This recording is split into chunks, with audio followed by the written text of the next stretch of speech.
It's a recap of our lesson on Presidential Reconstruction.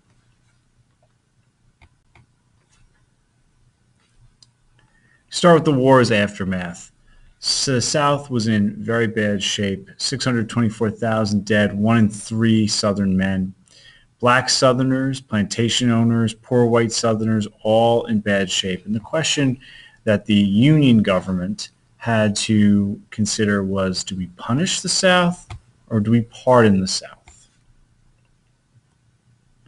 Lincoln had already thought about this. He called for something called Reconstruction. The idea was to repair the damage and readmit Southern states. Lincoln, as always, very moderate. His plan was less harsh on the South than the Republicans wanted. It did not require voting rights for black Americans.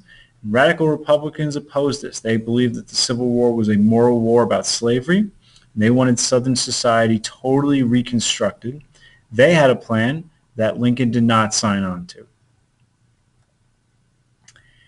Andrew Johnson becomes president after the Civil War because of the assassination. Johnson represented poor white Southerners, which is not that big a surprise because that's his background. He was a poor white Southerner.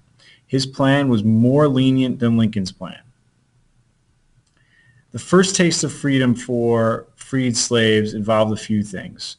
Freedom of movement, the ability to own some land, and it did happen on a very small scale. Freedom to worship and the freedom to learn.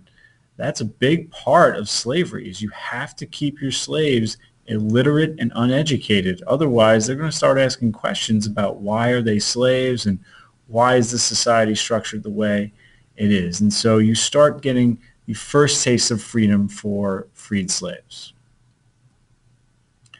You get the Freedmen's Bureau, which is where this lesson will leave off. It was created in March 1865. It gave clothing, medical supplies, and meals to millions of black and white war refugees. It was the first formal education for more than 250,000 formerly enslaved children, and it was largely dismantled in 1869. Like a lot of things that are successful, it is done away with. President Andrew Johnson, he's a white Southerner, Democrat. He has no interest in making Reconstruction punitive to the South, and he has no interest in making it a situation where African Americans are taken care of at the expense of the white Southerners. And so that's a lesson recap of our Presidential Reconstruction lesson.